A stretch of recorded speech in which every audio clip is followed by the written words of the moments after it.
This is Sony's 50 to 150mm f2.GM, and in this video I'm going to tell you whether this is one of the most impressive lenses that has ever been made. Yes, it is. It's supposed to do that at the end. In this video I'm going to tell you who this lens is perfect for and whether you're one of those people, because if you're like me, when you first hear about this lens you might be scratching your head.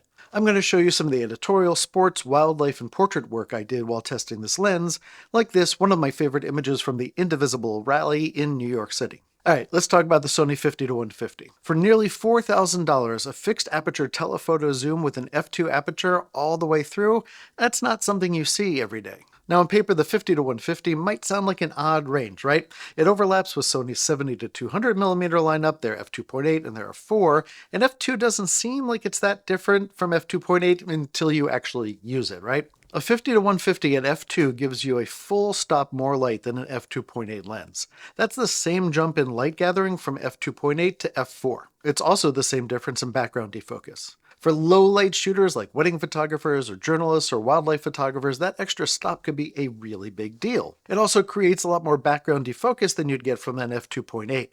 Portrait photographers already know that the difference between 2.8 and f4 is huge when it comes to subject isolation. This lens at f2 gives you that same kind of creamy separation that you would get from a prime lens, but in a zoom. If you like these real-world, no BS types of reviews, do me a favor and like and subscribe, and let us know that you like that in the comments so we know to make more of this type of video. I've never seen a GM lens that doesn't perform well, but we're into like a decade of Sony making GM lenses, and they keep getting better and better. So let's start with those things that are inside this lens. When we talk about a lens, we like to list the elements inside of the lens, which can be confusing. Generally speaking, the more elements inside of the lens, the more that's going on, the better the images look. The Sony 50 to 150 uses 19 elements in 17 groups, including 2 XA, 2 aspherical, 3 ED, and 2 super ED, which weirdly means extra low dispersion. It's also got an 11 blade aperture, which is why you get really smooth bokeh like this. Autofocus is blazingly fast. There are 4 XD linear motors in here, which make this an incredibly fast to focus lens. And those fast and silent linear motors are really good if you're shooting video. What's also really helpful for video people is that there's very low amounts of breathing in this lens, which means that as you change your focus, it doesn't really change the composition of your image. I tested this image with both the A7R5 and the A9 III, and the AF kept up in challenging conditions on everything that I shot, including moving subjects and complex scenes like this. Okay, check this out. Here's an example of the resolution of this lens. You can see every crease in the face of this woman who is protesting at the Indivisible March. Now, you might not see all of the detail thanks to YouTube's overzealous compression, but let me zoom in here a little bit.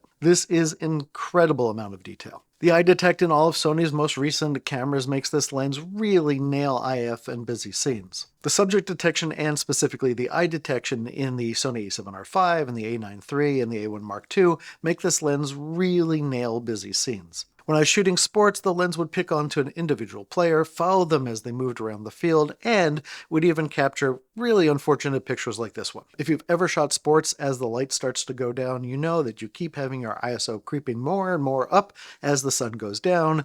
With the f2 aperture, at least you get another stop out of that. It's also really good in things like indoor basketball or other indoor sports, which are lit but not lit particularly brightly. I think this lens is especially perfect for wedding photographers. I shoot weddings. I haven't shot one in years though, so I didn't get a chance to shoot this at an actual wedding, but I think that protest march has a lot in common with a wedding.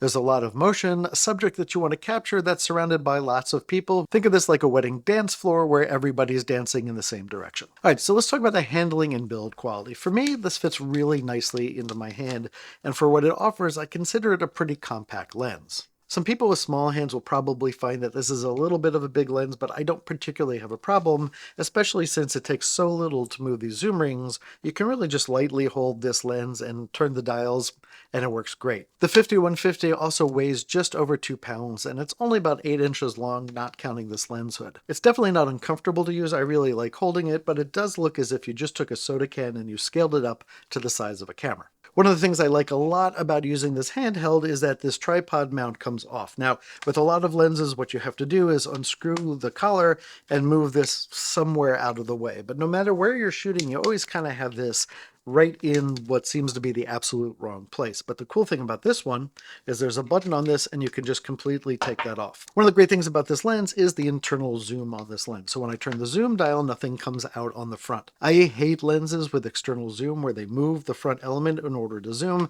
because as you're shooting and you zoom and the element comes out, the camera changes its balance. Like all of Sony's recent cameras, the throw distance on these dials is really short. So you can go from the longest to the widest setting with just a quick turn of the dial. They used to make lenses, and a lot of the competitors make lenses, where to go through the zoom range, you really have to crank like all the way around the dial. With this though, I can just change the zoom easily as I'm composing my shot. The 50-150 f2 has an aperture ring, which I really wish all lenses had. The reason why is you can have really precise control over the aperture with the ring, and then when you want it to be in automatic mode, you just move over to the A and you control it with the dial. This aperture ring is declickable, which means you can either use it like this, where there's a click for each part of the f-stop in thirds of a stop, or you can go like this and declick it, and it is a smooth aperture ring. This is, again, especially good for video because you don't want clicking motions going on while you're shooting a video. Controls are mostly what you would expect on here, with one surprising one I'm going to get back to in a second. So you have multiple programmable buttons here on the barrel. There's an autofocus to manual focus switch over here, and over here is a lock of the aperture ring. And there's one very interesting switch you don't find on a lot of lenses. The switch on the front here says full-time DMF, and it can be toggled between on and off. DMF stands for Dynamic Manual Focus, and you can use it to acquire the subject really quickly with the camera's autofocus, but then override that focus using the turn of the focus ring. This setting is huge for wedding and portrait photographers, and the fact that it's controllable on the lens is fantastic. I use this all the time at weddings to override the focus if I want to capture something like an element in the picture besides the eye or face. So a good example of this is when you're photographing someone who's wearing glasses, right? And the AF system locks onto the glasses, but the thickness of the glass makes their eyes out of focus. This lens has zero image stabilization, but it works so well in conjunction with the Sony a7R5 and the a9 III that I was using that I completely forgot it had no image stabilization, and I looked around for the switch to control that.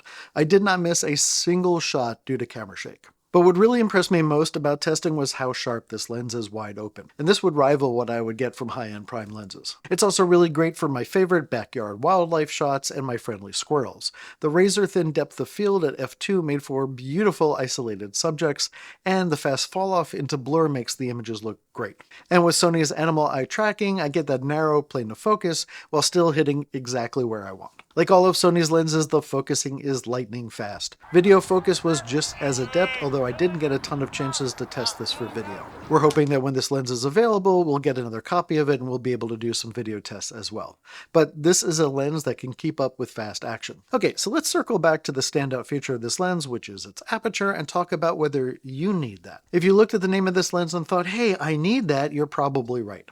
Wedding photographers, portrait photographers, wildlife people working at least a medium distance, video people, this lens is for you. But for general photography, most sports work, and subjects where razor-thin focus isn't needed, this lens is overkill. So if you're still scratching your head about the Sony 50mm f2 GM, then maybe the Sony 70-200 f2.8 GM2 is a better choice for you, and if that still feels like overkill, then the f4 version probably will be the best choice for you. But for those who need the speed, the subject isolation, and the flexibility of this f2.0 zoom, there is nothing like it in Sony's lineup, or really in anyone else's. We have a slideshow with images from this lens. Links to that will be in the description below. Quick note on the price: at the time of this video, the FE50-150 f2 GM was coming in just under $4,000, but with upcoming tariffs, we're not sure what the price will be. Are you a convert or are you still confused? If you have any questions, let me know in the comments below, and I will answer all the questions that I can. For Imaging Resource, I'm David Schloss, and until the next video, go out and give it your best shot. This was where I was supposed to say the thing about this lens being a great lens, not the beginning.